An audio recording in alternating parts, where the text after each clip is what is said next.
नमस्कार, मी प्रतिमा शिंदे. अल्फाज न्यूज एक नई सोच मध्ये पुन्हा एकदा तुमचं स्वागत आहे. महाराष्ट्रामध्ये जी संस्कृती आहे ती सध्या कोणत्या थराला जात आहे हे आता आपण पाहणार आहोत.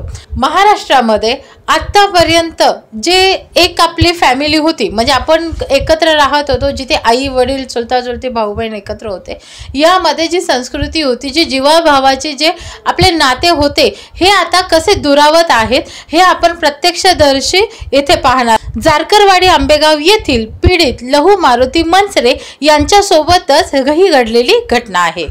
नमस्कार, मी लहू मारुती मनसरे, मूळ राहणार मुक्काम पोस्ट जारकरवाडी, तालुका आंबेगाव, जिल्हा पुणे. सध्या राहणार वाघोली, तालुका हवेली, जिल्हा पुणे. तर जारकरवाडी या ठिकाणी आमची वडिलोपार्जित जमीन आहे. त्या ठिकाणी घर आहे, राहतं घर आहे, आणि त्या राहत्या घराच्या आमचं सामायिक रस्ता ठेवलेला आहे 9 फूट.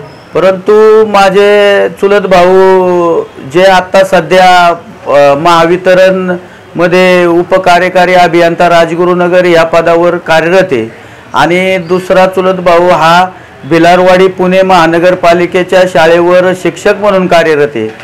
यांनी माझा जो रस्ता आहे त्या रस्त्यात बांधकाम चालू केलं म्हणून त्यांना समक्ष भेटून सांगितलं, परंतु त्यांनी तसंच दमदाटीच्या जोरावर बांधकाम चालूच ठेवलं. पोलिसांक वारंवार त्याची हे केली, पण पोलिसांनी पण त्याच्यात काही मला न्याय द्यायचं काम केलं नाही. म्हणून मग मी राजगुरुनगर कोर्टात गेलो. राजगुरुनगर कोर्टामध्ये 17 तारखेपासून सदर दावा हा चालू आहे. राजगुरुनगर कोर्टाने सदरच्या दाव्यामध्ये सदर व्यक्तींना बांधकाम बंद ठेवण्याचे तोंडी आदेश केलेले असताना सुद्धा त्यांनी न्यायालयाचा अवमान केला आणि बांधकाम चालूच ठेवलंय. आता बांधकाम चालूच ठेवल्यानंतर ही सुद्धा कल्पना मी पारगाव कारखाना पोलीस स्टेशनला दिली की बाबा त्यांनी न्यायालयाचा अवमान केलाय, बांधकाम चालूच ठेवलंय. परंतु पारगाव कारखाना पोलीस स्टेशनने याच्यात काहीही केलेलं नाही. सदरचे जी कायदा न पाळणारी जी व्यक्ती आहे तो एक राजगुरुनगर महावितरण कंपनीमध्ये उत्तम मनसरे म्हणून या पदावर उपकार्यकारी अभियंता म्हणून पदावर कार्यरत आहे, आणि आपल्या महावितरण याचं खातं माननीय देवेंद्र फडणवीस यांच्याकडे. त्यामुळं देवेंद्र फडणवीस साहेबांना पण विनंती आहे की याच्यात आपण थोडंसं लक्ष घालावं. आणि दिनांक 9 सप्टेंबर 2024 रोजी कोर्टाचा पूर्णपणे आदेश असताना बांधकाम करू नये म्हणून तरी पण बांधकाम चालूच ठेवलं. म्हणून जाग्यावर जाऊन फोटोग्राफ्स कोर्टात दाखल करायचे म्हणून फोटोग्राफ्स काढायसाठी त्या ठिकाणी गेलो, तर यांनी माझ्यावर प्राणघातक हल्ला केला. मला जीवे मारण्याचा प्रयत्न केला. जे मुक्या जनावरांना जेवढं मारत नाही याच्यापेक्षाही जबरदस्त त्यांनी मला जीवेच मारण्याचा प्रयत्न केला.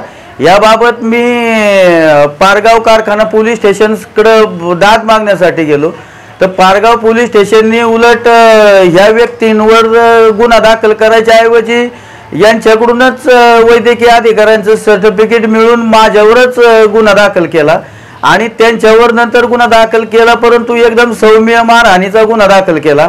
त्याच्यामुळं पूर्ण पोलीस यंत्रणेवर पण विश्वास राहिलेला नाही, सरकारी वैद्य किंवा अधिकाऱ्यांवर पण विश्वास राहिलेला नाही.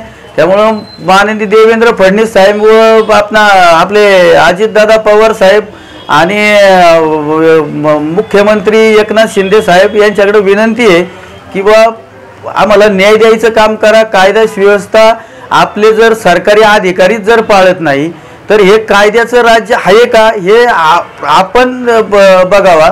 योगायोगाने की माझ्या चुलत भावाने हा व्हिडिओ शूट केलाय, आणि तो व्हिडिओ शूट केल्यामुळं तरी कमीत कमी व त्या पोलिसांनी त्या व्हिडिओच्या आधारे तो गुन्हा दाखल करून घेतला, पण उलट माझ्यावरच परत खोटा गुन्हा नोंदवला.